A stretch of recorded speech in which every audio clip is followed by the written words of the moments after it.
Well, it's Wednesday, and you all know what that means. As you probably know, AEW Dynamite had their go home show before this weekend. We have AEW Revolution just around the corner. But anything could happen before that. As you know, the feud between MJF and Hangman Page continues on. Of course, preliminary matches that would lead to like Will Ospreay versus Kyle Fletcher, many things as well. But first things first, I was totally forgotten about this. You may have heard it. WWE Evolved. Yes, I kind of forgot about it. However, since it's day one, I'm going to review this just for you guys. I'm excited to see how this turns out. So you may recognize certain wrestlers are in fact part of the WWE ID prospect program or whatever they are involved. And then, of course, we cap up our episode with some news updates to give you guys updates on what's been happening in the world of pro wrestling, such as what events the promotions are throwing out, who's booked, what matches are set, including developments that are happening in the world of pro wrestling as we speak. So, let's get ready for another episode of Deleted Wrestle Zone.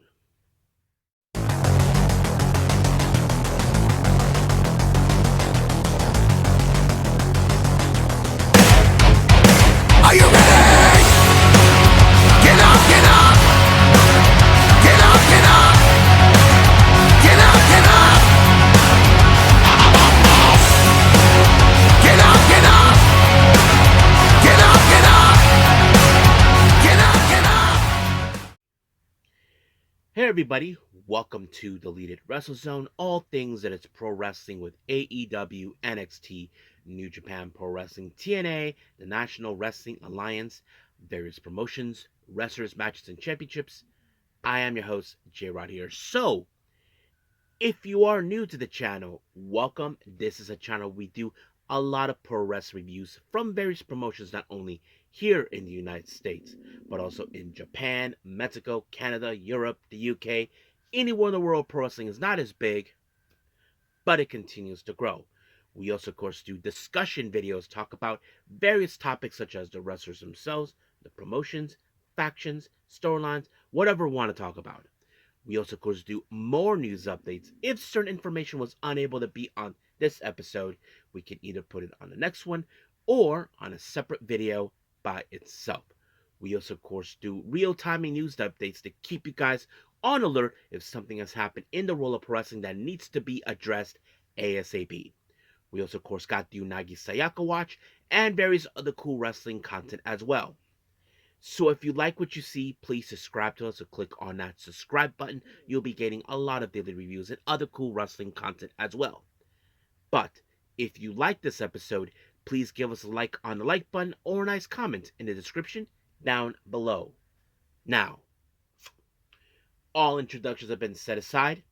I believe it's time for takeoff. So let's begin, of course, with WWE Evolve.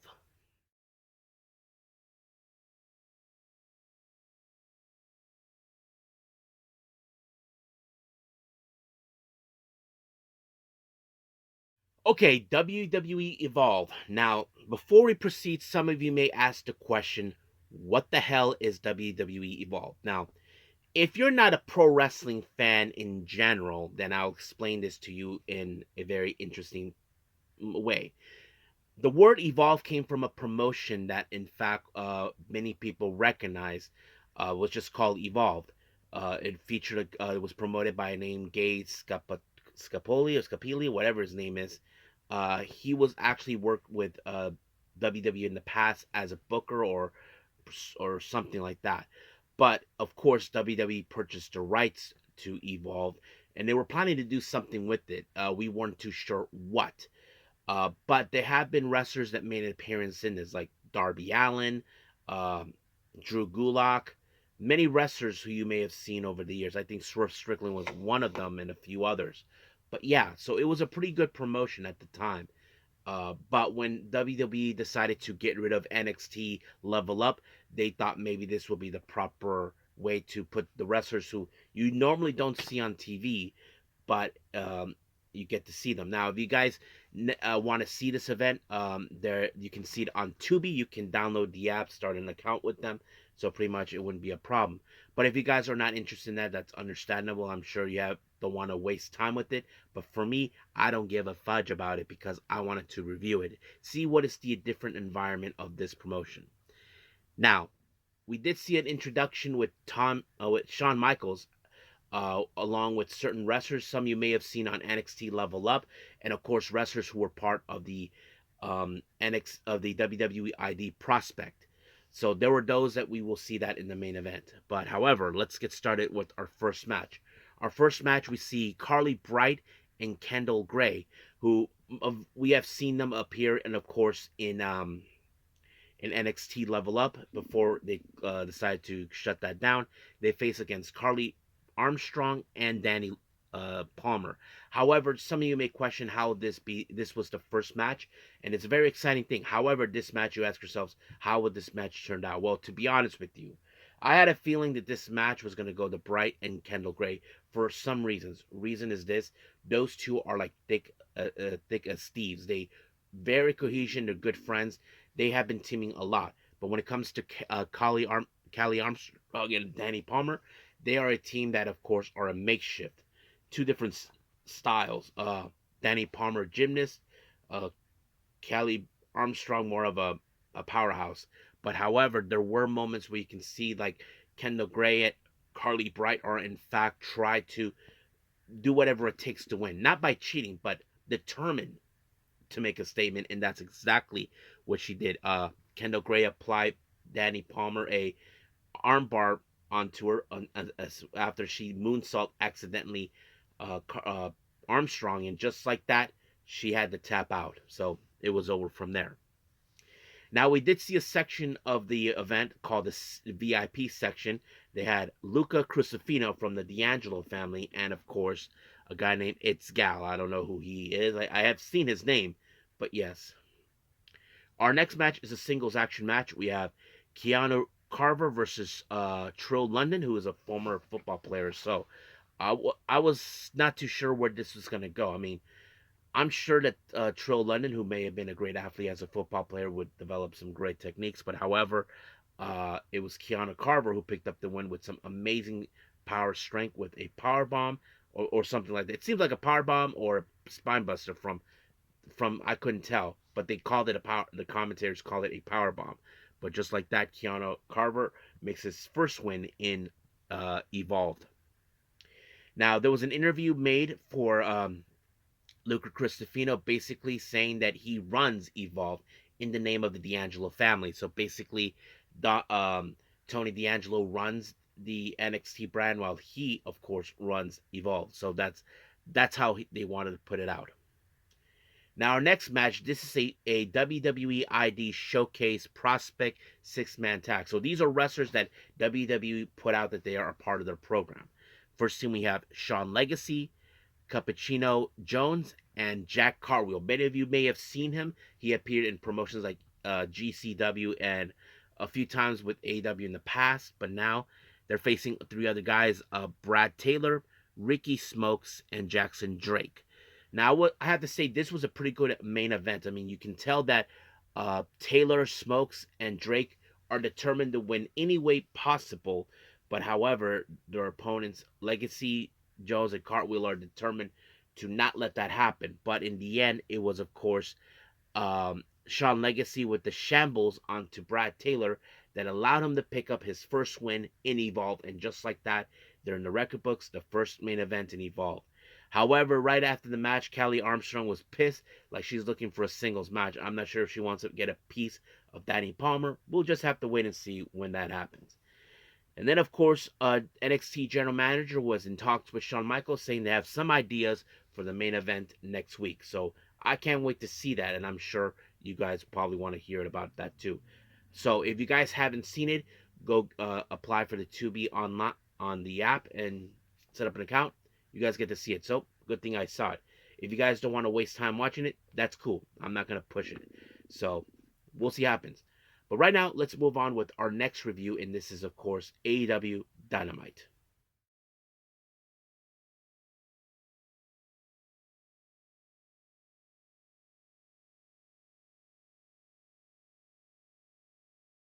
All right.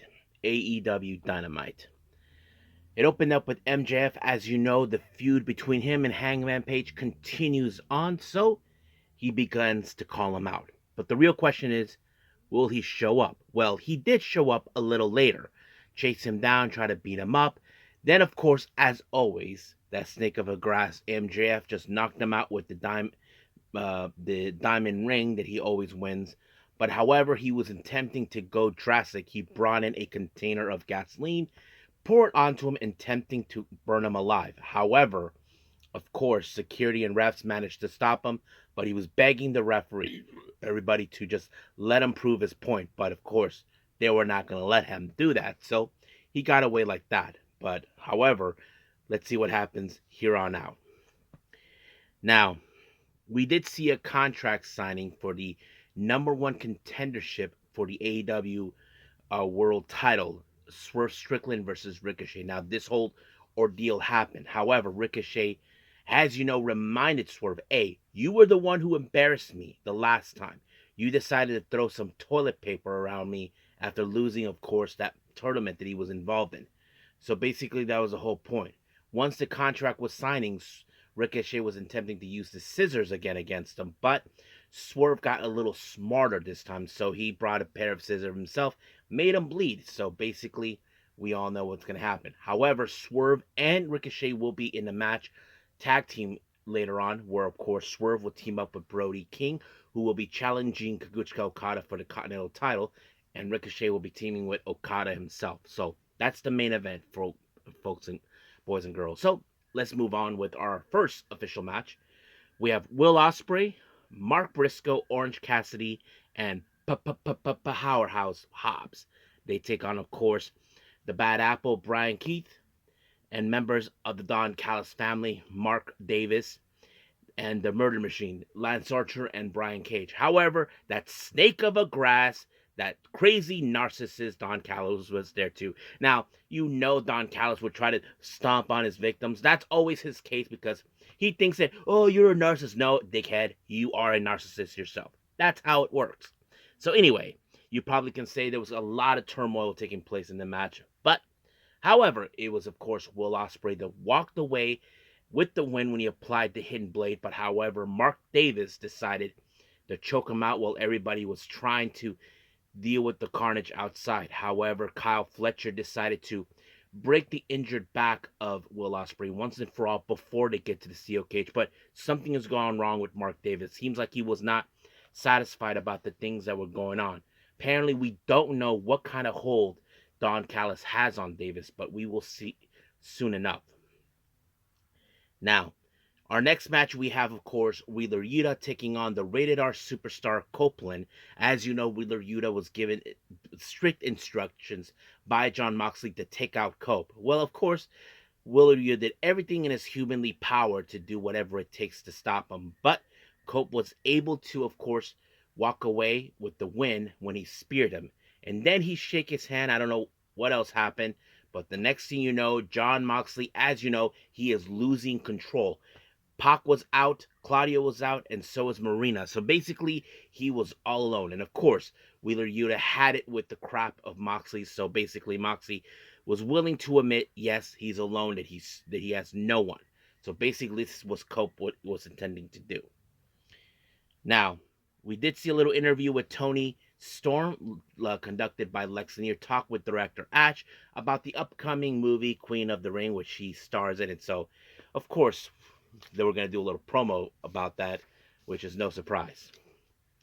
Our next match, we have Thunder Rosa and Chris Statlander taking on Penelope Ford and Megan Bayne. As you all know, Megan Bayne made her presence known recently, and of course, she is putting the entire AEW women's division on notice, especially Chris Statlander. But unfortunately, this match ended with Megan Bayne applying what what's his name? Excalibur called the Fate Descent onto Thunder Rosa, and just like that, 1, 2, 3, Megan Bayne and Penelope Ford won the match. Now, we did see, of course, an interview with Renee Paquette talking to, of course, Mercedes Moné. Now, of course, Mercedes Moné is willing to admit, yes, Momo Watanabe is one of the best wrestlers based out of Japan. But however, in Collision, Momo Watanabe will deal with, of course, the of course, Serena Deeb, and this is something I'm sure Mercedes Moné will definitely take a closer look at. But we'll see what happens until then. Now, our open challenge match, once again, the best wrestler alive, Max Caster, what he says, not what I say or what you guys say, decided to once again put himself in an open challenge. Well, the person who answered it was none other than the Switchblade, Jay White. You can probably guess, yes, he took him out by applying the Blade Runner, and just like that, 1, 2, 3. However, Jay White, as you know, put out a promo saying that he was happy that ever since he lost the match to John Moxley, that Copeland had his back, and not to mention he will have his back. And of course, he is confident enough to believe that John Moxley, as he knows now, he's alone. John Moxley doesn't have anybody by his side, and he is confident enough to believe that maybe Copeland can become the new AEW World Champion. Now, I know for a fact that JY would challenge Cope, which to me, it probably could happen that way, but I'm sure Cope wouldn't mind either. So we'll see what happens at, of course, Revolution. Now, we did have a little sit down session with Renee Paquette talking to Tony Storm and Mariah May. However, of course, Mariah May had this thing to say that she should have put her dad down on the ground a long time ago and all this other stuff. But Tony Storm decided, you don't, then we have to go to hell together in that way. But however, she believes that she was the one who's going to go to heaven. And then, of course, Renee was caught in the middle saying, I just hope you guys don't kill each other too much. Well, let's see how that turns out.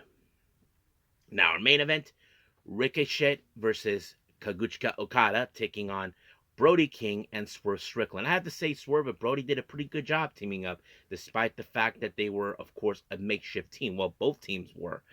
But unfortunately, this match ended once again with Ricochet doing with his usual shenanigans, using, of course, the belt, the Continental Championship on Swerve to pick up the win. And just like that, 1, 2, 3, it's over.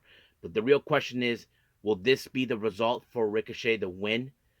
So we don't know for sure, but we'll stay close to that as much as possible.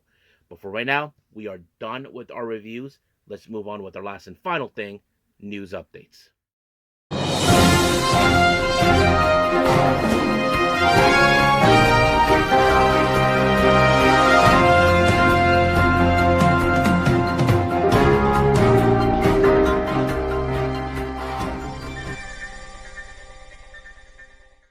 Okay, so welcome to our news updates. So let's begin with upcoming events from the promotions. As you know, Maple Leaf Pro Wrestling for their Mayhem event, they just revealed in night one there's going to be a tournament for the qualifying matches for the women's tournament. We have Zoe Zager and Kylie Ray, so that's going to be a lot of fun to enjoy. Of course, PW Deadlock Pro Wrestling, DPW, forever on the 16th of March. We have Manny Lowe versus Jackson Drake, who also is part of the WWE ID, in case anybody asks. GCW for the No Compadre on the 29th of March in Chicago. The GCW title will be defended. Effie defends his belt against Microman. Okay, I'm kind of curious about that match, to be honest with you. I wonder how Effie's going to beat him. I mean, he seems like an easy person to beat, but I think it's going to be a lot of fun. Then, of course, we had the MLW Battle Riot event taking place on the 5th of April in LA. Of course, we have Bobby Fish. He'll be making his appearance. And then finally, Jersey Championship Wrestling with Mayflowers on the 11th of May in Ashbury Park. They announced Lee Moriarty and Jonathan Gresham will be, of course, participating. Now for some developments. Many of you saw what happened on March 3rd. Natsupoi, in fact, looked like she was limping, like she was hurt. Well, apparently they just announced that she'll be, Stardom announced that she will be absent on the next show due to the injury. And then, of course, her return will be, was not announced when. We do know recently, as you know, in a recent news update, Natsupoi was pulled from the Surrealism event that, of course, she was supposed to face Miku Kane by request of her BFF Suri. However, Saudi Anu stepped up. So we don't know how much time she'll be out, but hopefully she recovers. I'm sure it's nothing that serious, but we'll see. And then finally, as you know, Carmella is no longer part of WWE. She talked about her departure from the company, and this is what she said. She said that she felt that she was being punished because she had a baby. Now, we have seen Becky Lynch, she had a baby. She wasn't punished. But the real question is why, if she was punished for having a baby, why was she the one being punished? Becky also had the same thing too, and she wasn't. That something makes no sense. I don't know if they feel like, okay, maybe she's not throwing her all. Who knows? But if that was the case, I have to say that was messed up, on WWE's part. But hopefully Camilla can go somewhere else or do something. Who knows? But for now, this is what we have in our news update. So let's just call it a day. Okay, so I hope everybody enjoys this episode. Now, before I proceed anything else, as you know, for Thursday we have Ring of Honor. I made a judgment call about this because, as you all know, I put a recent DWZ at the wrestling events where I attended AEW Dynamite. However, I made a judgment call not to put the Ring of Honor stuff because I don't want to get in trouble revealing, of course, what the matches, who won, and all that. So I decided I'm gonna wait. So I will release those clips possibly maybe Friday. I'd rather wait a day after because I don't want to get in trouble for this. So so I will remind everybody on the next episode about this just in case I forget. So that's pretty much it. But as for our next episode, I believe we do have a ring. We will do the Ring of Honor, but I think I will give my review on that one and pretty much that.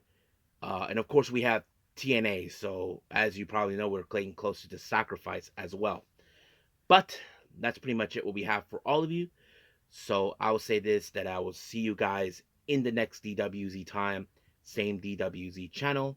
I must bid all of you adieu. So goodbye, and have a nice day. Bang.